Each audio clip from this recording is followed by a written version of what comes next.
오늘 말씀의 제목 함께 따라하겠습니다. 다시 여호와께 기쁨이 됩시다. 다시 여호와께 기쁨이 됩시다. 우리가 연속해서 말라기서의 말씀을 함께 나누고 있습니다.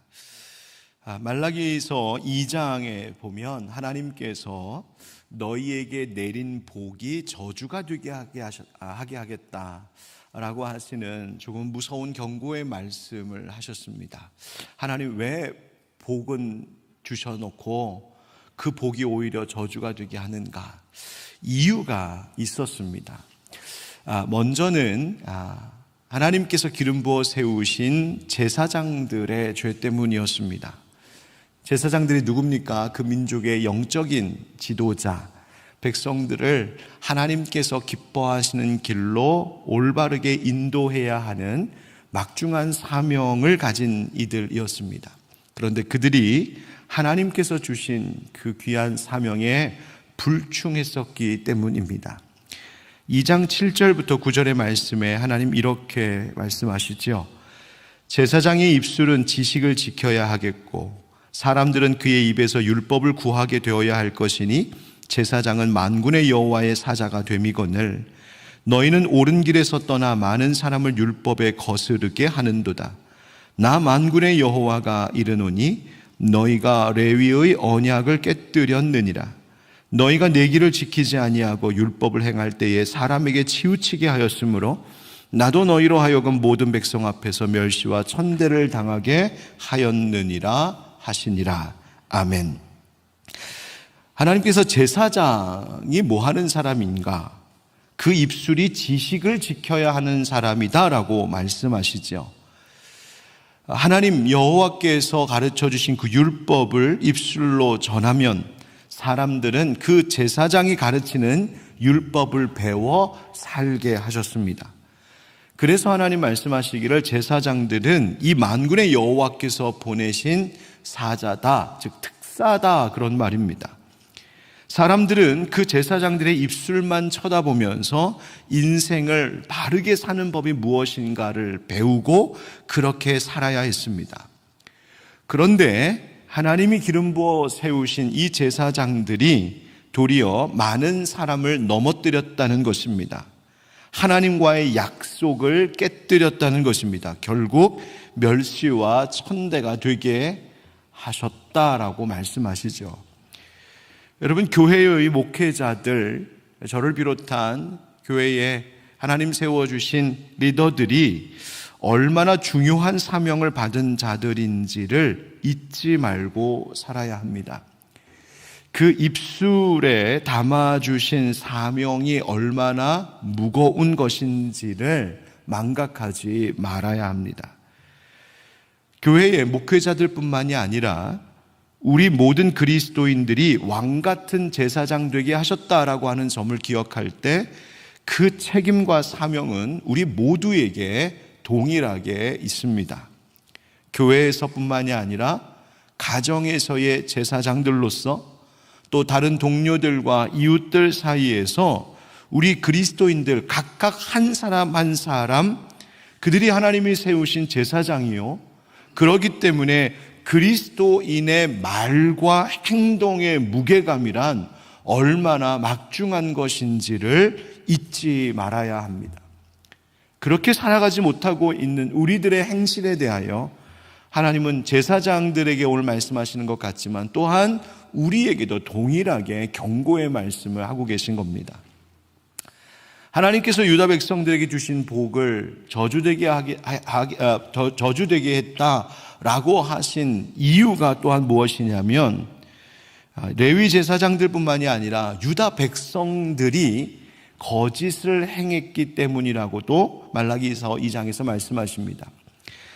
예를 들어 2장 11절 말씀에 하나님 이렇게 말씀하셨어요. 유다는 여호와께서 사랑하시는 그 성결을 욕되게 하여 이방신의 딸과 결혼하였으니. 여러분, 여호와 하나님께서 무엇을 사랑하신다고 말씀하십니까? 빨리 다시 읽어보세요. 무엇을요? 성결을 사랑하신다. 즉 거룩하고 깨끗한 것을 하나님은 기뻐하신다는 겁니다.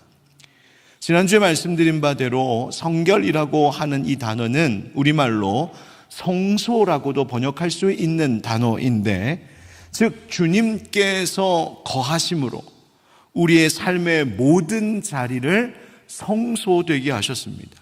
우리의 입술이 거룩한 성소요, 우리의 마음, 우리의 심령이 거룩한 성소요, 우리의 손과 발로 생활하는 모든 일상의 자리, 내 영혼과 몸과 가정과 내 일터와 우리의 교회와 하나님이 함께 하시는 그 모든 자리, 즉 예수 그리스도를 믿는 믿음 때문에 예수님 모시고 살아가는 자들이 또한 살아가고 있는 모든 삶의 자리가 하나님께서 거룩하게 구별하신 성소일지인데, 하나님께서 그토록 사랑하시는, 기뻐하시는 그 성결, 그 거룩한 성소의 자리들을 너희들이 욕되게 했다라고 말씀하시죠.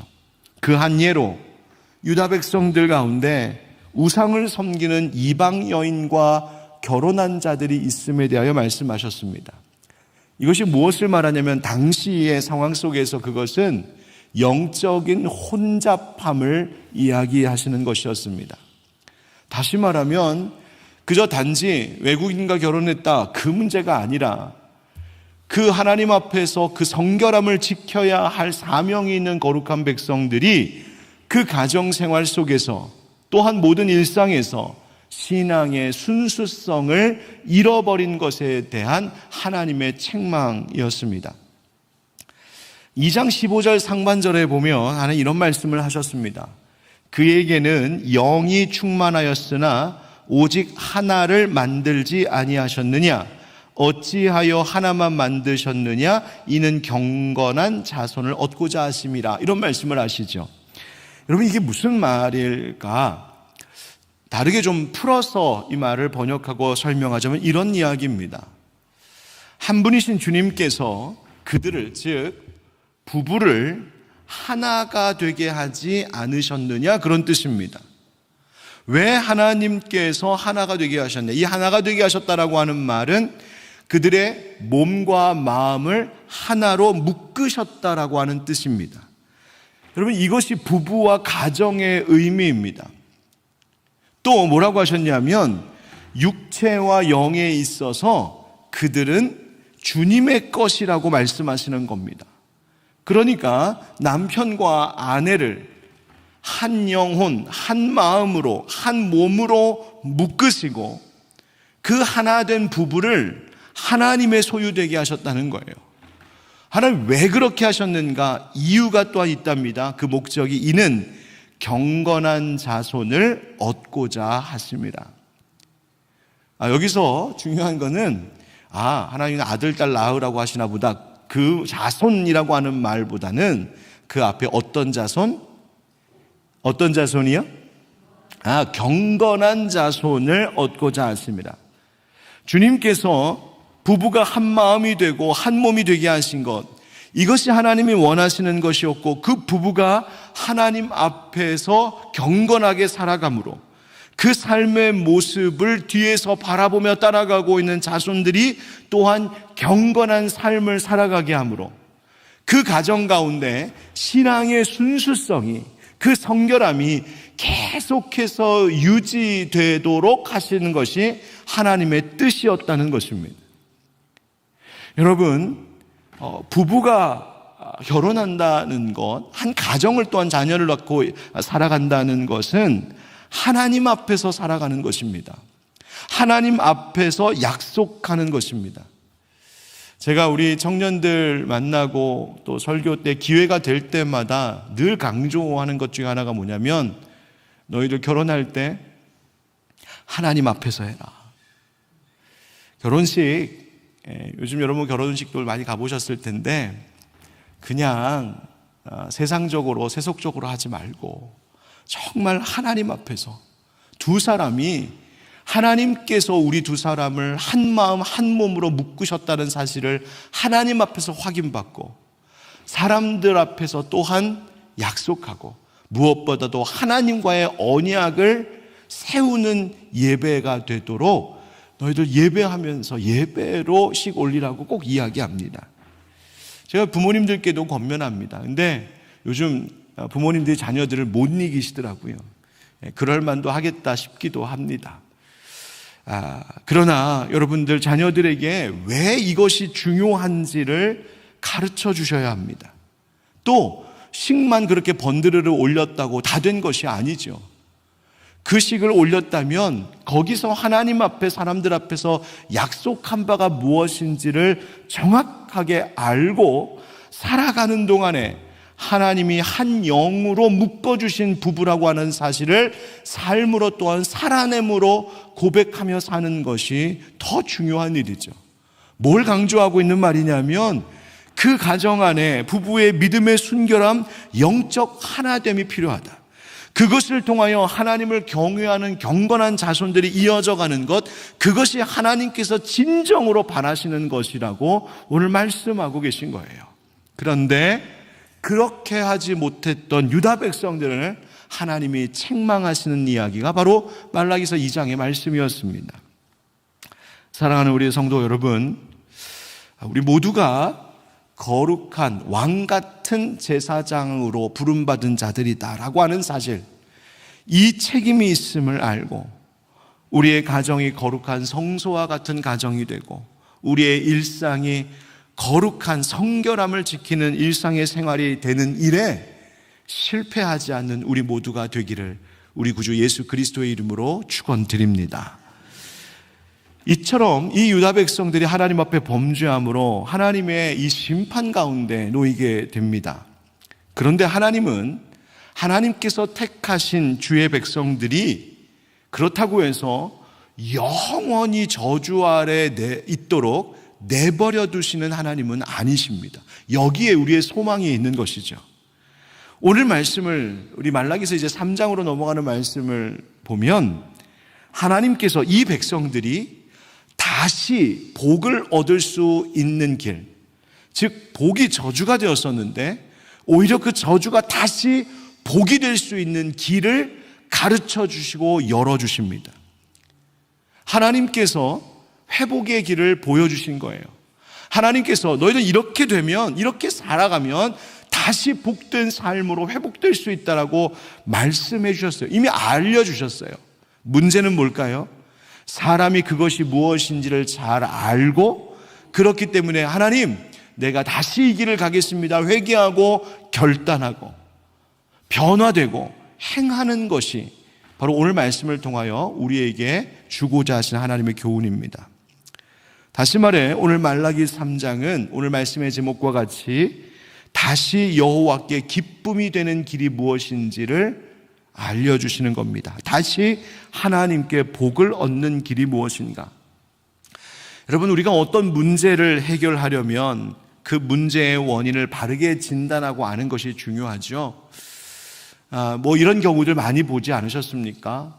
어디가 아파서 병원을 갔는데 이 병원 가니까 이게 문제라고 해서 약을 먹어봐도 소용이 없고 저 병원 갔더니 또 딴 얘기해서 또 거기에 처방에 따라서 치료받았는데 소용이 없고 뱅글뱅글 돌다가 어느 병원에, 좋은 병원에 갔더니 정작 문제는 다른 곳에 있었다.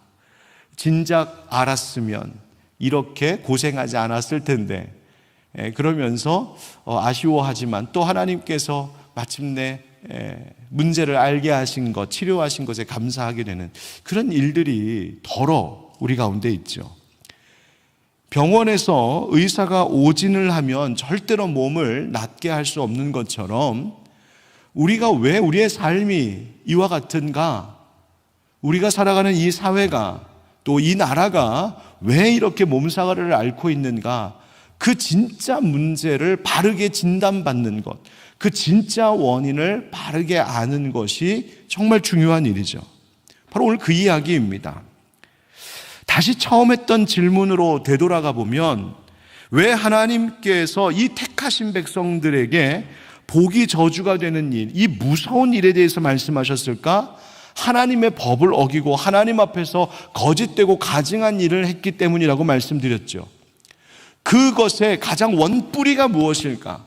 그 원인의 가장 근본적인 이유가 무엇일까? 그것이 뭐라고 오늘 말씀하시냐면 영적인 무지함에 있노라고 말씀하십니다. 즉 깨닫지 못해서, 알지 못해서, 어리석어서라고 말이죠. 유다 백성들이 그래서 하나님께 세 가지의 질문을 하나님 앞에 드리는데, 이 모든 어리석은 질문들인데요, 이 어리석은 질문들이 하나같이 다 영적인 무지함 가운데서 나옵니다.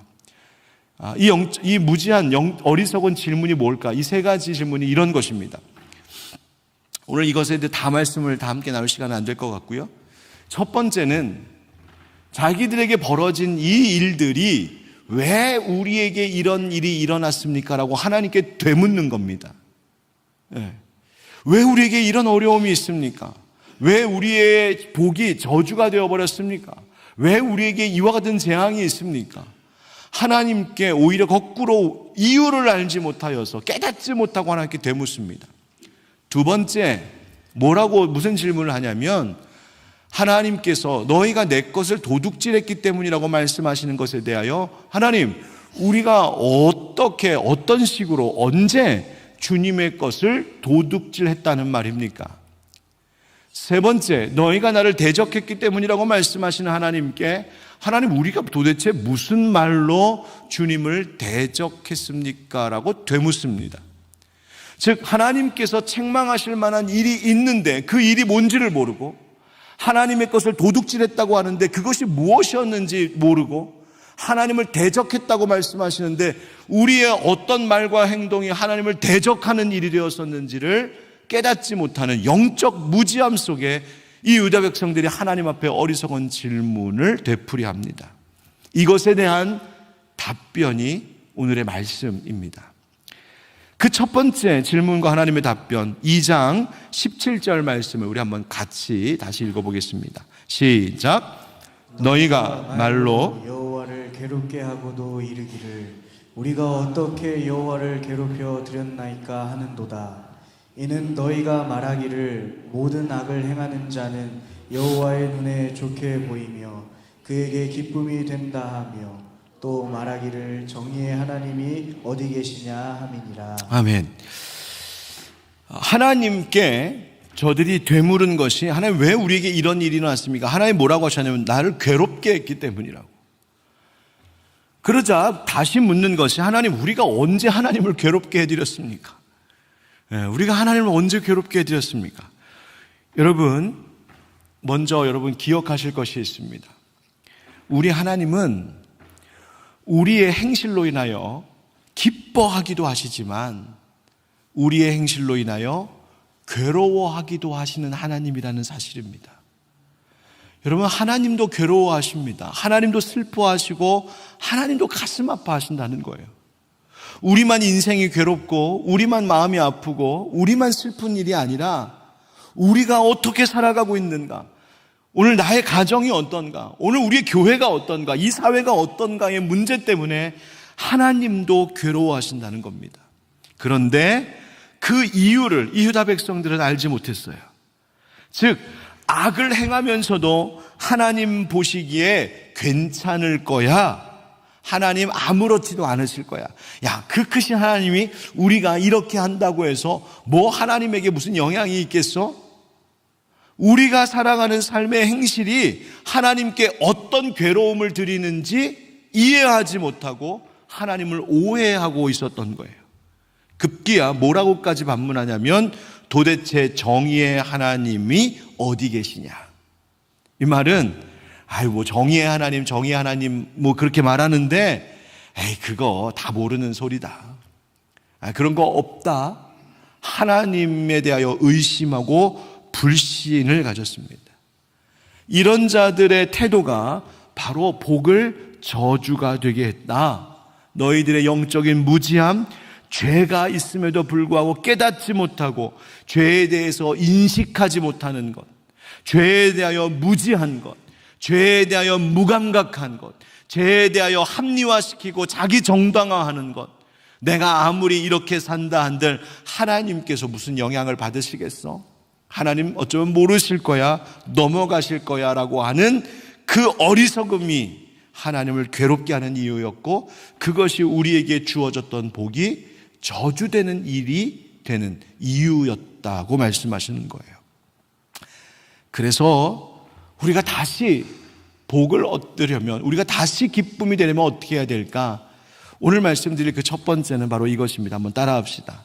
하나님에 대한 경외심을 회복합시다.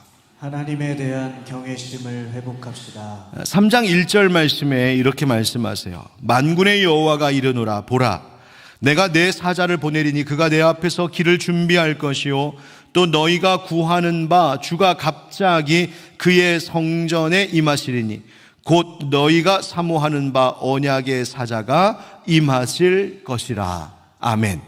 하나님께서 이제 내 사자를 보낼 것이다 말씀하십니다. 주님께서 가실 길을 준비할 예비할 사자를 보내시겠다고 말씀하시는데 여기서 주목할 것은 뭐냐면 1절 하반절에 또 너희가 구하는 바 주가 갑자기 그의 성전에 임하시리니, 그러니까 하나님께서 지금까지 많은 선지자들을 보내셔서 하나님의 말씀을 대언하게 하셨어요. 하나님이 무엇을 기뻐하시는지, 하나님의 백성들이 어떻게 살아야 되는지 하나님의 선지자를 통하여서 말씀하여 주시고 제사장들을 통하여 율법을 가르쳐 주셨어요. 심판의 말씀도 회복을 약속하시는 말씀도 선지자들을 통하여 계속해서 말씀하셨죠. 그런데 이제 이 구약의 마지막 책인 이 말라기서에서 하나님이 이전과는 달리 행하시겠다고 말씀하십니다. 이제는 더는 다른 선지자를 보내지 않고 대신 주님께서 직접 임하시겠다고 말씀하십니다. 그 주님이 오실 길을 예비할 사자를 보내시겠다고 말씀하시는 거예요. 그래서 하나님께서 이 세상에 친히 임하심으로 하나님의 백성들의 복을 저주가 되도록 하는 일을 자초했던, 범죄했던 제사장들, 레위인들, 지도자들, 유다 백성들을 그 주가 새롭게 하시겠다라고 예언의 말씀을 하고 계신 겁니다. 바로 우리 주님 이 땅 가운데 보내심을 말씀하고 계신 것이죠. 5절 말씀에 내가 심판하러 너희에게 임할 것이라 주님이 오신답니다. 점치는 자에게와 간음하는 자에게와 거짓 맹세하는 자에게와 품꾼의 삭세에 대하여 억울하게 하며 과부의 고아를 압제하며 나그네를 억울하게 하며 나를 경외하지 아니하는 자들에게 속히 증언하니라. 만군의 여호와가 말하였느니라. 아멘. 이 5절 말씀을 보니까 하나님께서 우리 주님 이 땅에 심판하러 오시겠다 하시면서 주님께서 심판하실 여러 부류의 사람들이 나오죠. 점치는 사람, 간음한 사람, 거짓 맹세하는 사람, 고용한 품꾼을 억울하게 하는 사람, 과부와 고아를 압제하는 사람, 나그네 억울하게 하는 사람, 하나님을 경외하지 않는 사람, 7가지. 그들에게 와서 하나님께서 직접 증언하시겠다는 거예요. 그리고 심판하실 것을 말씀하시는 거예요. 얼마 전에 제가 이제 교회 이렇게 건물을 자주 이렇게 둘러보는데, 이게 교회를 이렇게 둘러보다가 뒤쪽에 벽 한 구석에 이렇게 메모 하나가 이렇게 붙어 있는 걸 봤어요. 이렇게 그냥 집에서 프린트한 것 같은 메모인데, 쪽지인데 이제 무슨 광고 같은 거여가지고 제가 이게 뭐야 하고서 이렇게 그냥 띄었어요. 무심코 띄고서 뭐지 하고 봤는데 이런 내용이 적혀 있었어요. 제목, 도와드릴 일이 있을까요? 그래서 저는 이제는 교회에다가도 전도지를 붙이나? 뭐 이런 생각도 했어요. 그 다음 나오는 질문들이 이런 거예요. 일이 잘 안 풀리시나요? 2번째, 걱정이 있으시나요? 3번째, 가정이 행복하시길 바라시나요? 4번째, 속이 답답하시나요? 여러분 혹하시죠? 와, 내 얘기하나? 뭐 이러시죠? 그리고 나서 상담 도와드리겠습니다. 그래서 이 무슨 상담 광고를 이렇게 하나? 100% 상담 예약제. 문자 남겨주시면 연락드리겠습니다. 야, 이게 뭐지? 그때까지도 이게 뭔지 몰랐어요. 맨 밑에 이렇게 써 있더라고요. 점사비 10만 원. 뭔지 아시죠? 점치는 거. 그러니까 점쟁이가 광고를 교회 벽에다 붙이고 간 거예요. 자존심이 상했어요. 우리를 뭘로 보고 이런 생각 들었어요. 그들의 생각 속에 교회 다니는 사람도 힘들고 속상하고 속이 답답할 텐데 10만 원쯤이면 전보러 올 수도 있겠다라고 하는 일말의 가능성을 그들은 가지고 있었던 것이 아닌가 혼자 그냥 그렇게 생각해 봤어요. 뭐 어쩌면 다른 데서 주워다가 우리 벽에다 누가 붙이고 갈 수도 있겠지만, 여러분, 믿는 자들이 도대체 무엇을 의지하며 살고 있는 것일까? 세상 사람들이 볼 때 저 그리스도인들은 무엇을 의지하며 살고 있다고 보이는가? 혹시나 저 예수 믿는 자들도 그저 점치고 세상 것에, 그 엉뚱한 것에 우리랑 똑같이 의지하며 살겠지라고 하는 인식을 갖게 한 것은 아닐까? 뿐만 아니라 간음의 죄, 다른 사람들을 억울하게 하는 죄, 고용해서 일을 시키는 경영주가 자기의 유익만을 위하여 악하게 행하는 일들. 여러분, 일산과 파주에 외국인 노동자들, 이주 노동자들이 많은 것 아시죠? 지금도 그런 일이 있을까 싶었는데, 우리 교회가 또 다문화 사역을 하고 있지 않습니까? 또 다문화 지원센터 저희가 함께 지원하고 저희가 운영하고 있고요. 얘기 들어보면 여전히 외국인 노동자들에 대한 불법적인 사주의 악행들이 있다는 이야기를 들었어요. 월급 떼어먹는 거죠. 과부와 고아와 같이 연약한 자들을 압제, 괴롭게 하는 일들. 여러분, 이 일들을 하는 자들 중에 과연 기독교인이라고, 나 그리스도인이라고 말하며 다니는 자들은 없었을까? 이 5절에 보면 7가지의 죄악이 나오는 것인데, 7가지의 그 죄의 부류가 나오는데, 성경을 읽어보면 이 앞에 6가지는 결국 마지막 7번째로 인하여서 비롯된 것임을 이야기합니다. 그 7번째, 마지막이 뭐냐? 하나님을 향한 경외심이 없는 것. 나를 경외하지 아니하는 자들. 여러분, 이 말씀은 지금 유대인들에게 하시는 말씀, 여호와의 백성이라고 하는 자들에게 하시는 말씀이에요. 우리 하나님 백성이라고, 우리 하나님 믿는 사람들이라고 말하는 자들에게 하나님 뭐라고 말씀하시냐면, 하나님을 향한 경외심이 없구나. 그리고 그 경외심이 없음으로 인하여 그 앞에 점치는 일, 간음하는 일, 성적인 이 부정함, 거짓 맹세하는 일, 고용한 품꾼을 억울하게 하는 일들, 압제하는 일들, 이 모든 것이 결국 너희가 하나님을 믿는다고 하는 너희가 하나님을 경외하지 않음으로 일어난 일임을 말씀하고 계신 거예요. 여러분, 오늘 우리의 모습을 향하여서 하나님 뭐라고 하실까요? 하나님께서 이런 악인들을 심판하신다고 말씀하십니다. 이런 악인들을 심판하시는 이유, 왜 심판하실까? 그냥 멸하라고? 아니요, 하나님 뭐라고 하시냐면 다시 그 백성들을 회복시키시기 위함이라고요. 그래서 3절 말씀에 보면 주님께서 오셔서 은을 연단하여 깨끗하게 하는 자 같이, 뭐 하는 자 같이? 깨끗하게 하는 자 같이, 또 레위 자손을 깨끗하게 하되, 어떻게 하되? 깨끗하게 하되 금, 은같이 그들을 연달하리니 그들이 공의로운 제물을 나가 여호와께 바칠 것이라. 주님 하나님께서 이 땅 가운데 우리 주 예수 그리스도를 보내시는 이유가 무엇이냐면 우리를 깨끗하게 하시려고, 우리에게 성결함을 회복시키시려고 주님 이 땅에 보내셨다고 말씀하십니다. 그러면서 6절 말씀에 나 여호와는 변하지 아니하나니 그러므로 야곱의 자손들아 너희가 소멸되지 아니하느니라. 하나님께서 반드시 이스라엘 백성들을 구원하실 것이고 보호하실 것이라고 말씀하시는 겁니다. 하나님을 경외하는 마음을 가질 때, 그 마음을 가질 때 우리가 새롭게 될 것이라고요. 여러분, 하나님을 경외한다는 것이 무슨 말입니까? 하나님의 그 거룩함, 하나님의 그 위대하심 앞에서 경외하는 것. 경외, 문자 그대로 그분을 존경하고 공경하고 또한 두려워한다는 말입니다. 하나님께서는 전능하신 하나님, 거룩하신 하나님, 완전하신 하나님이시기 때문에 그 앞에 서는 인간은 겸손할 수밖에 없는 우리 죄인들인 것이죠. 여러분, 하나님께서 오늘 지금 우리의 이 사회와 또 그 안에서 살아가고 있는 우리의 가정들과 이 교회, 이 세대의 문제점, 그 모든 어려움의 그 문제들의 가장 근원적인 이유가 뭐라고 말씀하시냐면 여호와 하나님에 대한 경외심이 사라졌기 때문이라는 것입니다. 이것이 가장 심각한 문제라고요.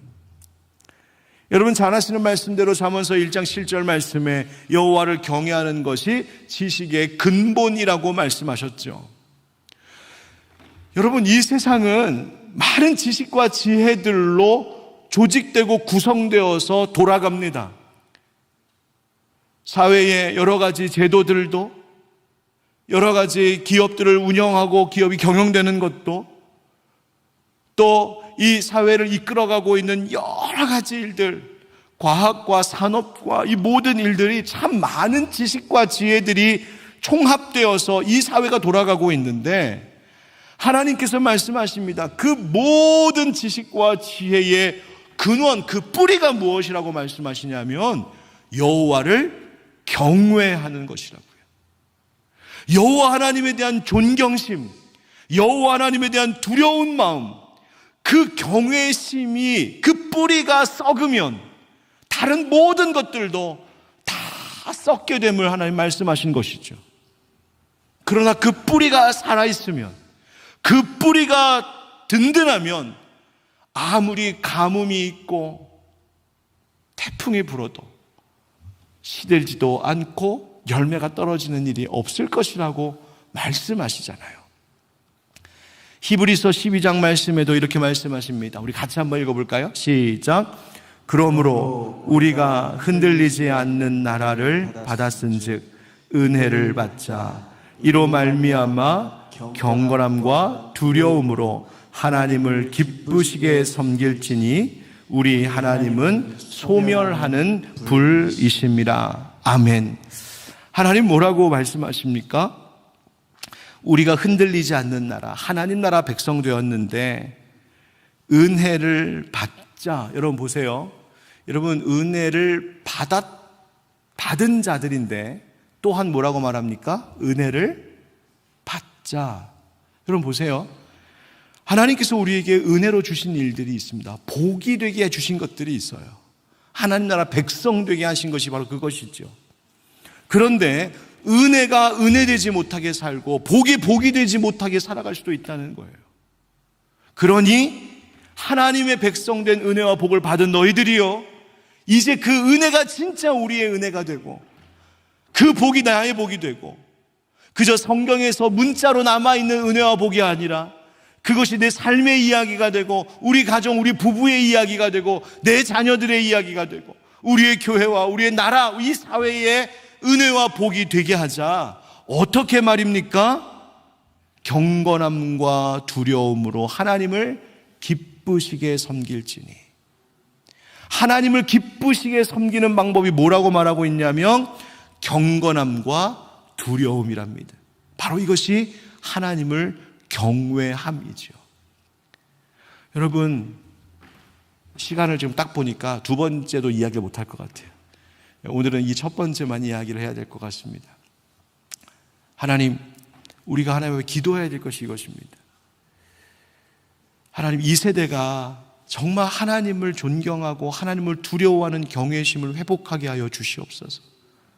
나부터 그냥 내가 어떻게 살아가든 하나님은 아무런 영향도 안 받으실 거야. 하나님은 그렇게 절대적인 분이시고 완전하신 분이고 능력의 하나님이시니까 내가 어떻게 산들 하나님이 무슨 영향을 받으시겠어? 그렇게 우리 자신을 정당화, 합리화하려고 하지 말고, 내가 오늘 하는 말 한마디 때문에, 내가 오늘 살아가고 있는 행실의 한 모습 때문에, 우리의 가정의 모습, 우리 부부의 모습, 내 자녀들의 모습, 우리가 교회 안에서 함께 교회 생활하고 있는 그 소소한 작은 여러 가지 일들 때문에 하나님은 괴로워하실 수도 있고 오히려 하나님이 기뻐하실 수도 있다는 사실을 여러분 잊지 않고 살아가시기를 축복합니다. 그렇게 하나님에 대한 경외심, 하나님의 심판에 대한 두려움, 하나님이 날 구원하시고 은혜 주신 것에 대한 감사와 소망, 그것에 대한 기쁨, 그것으로 하나님 앞에 나아갈 때에 하나님이 우리를 또한 기뻐하신다는 거예요. 여러분, 우리가 지금 기쁨의 50일을 보내고 있지 않습니까? 부활절 이후로 성령 강림절까지 기쁨의 50일을 살아갑니다. 근데 우리는 기쁨의 50일 동안 뭐만 자꾸 생각하냐면 하나님이 내게 무슨 기쁨 주실까? 하나님이 우리의 가정과 내 일터와 우리 교회에 어떤 기쁨의 이유들을 주실까만 자꾸 생각하는 것 같아요. 저도 그랬던 것 같아요. 근데 오늘 말씀을 묵상하면서 우리의 생각을 조금 바꿔야 될 것 같습니다. 뭐라고? 내게 하나님이 어떤 기쁨을 주실까를 생각하기 전에 나는 하나님께 어떤 기쁨을 드리고 있을까? 나의 오늘의 말과 행실이, 우리의 가정과 교회의 모습이 과연 하나님께 기쁨이 되고 있을까? 하나님을 향한 경외심, 하나님을 두려워할 줄 아는 그 마음으로 하나님을 섬길 때 하나님께 내가 기쁨이 되면 그때 하나님 또한 우리에게 기쁨을 주실 줄 믿습니다. 오늘 그렇게 하나님을 기뻐하시는 자들을 찾고 찾으시는 그 하나님 앞에 바로 저희가 있습니다.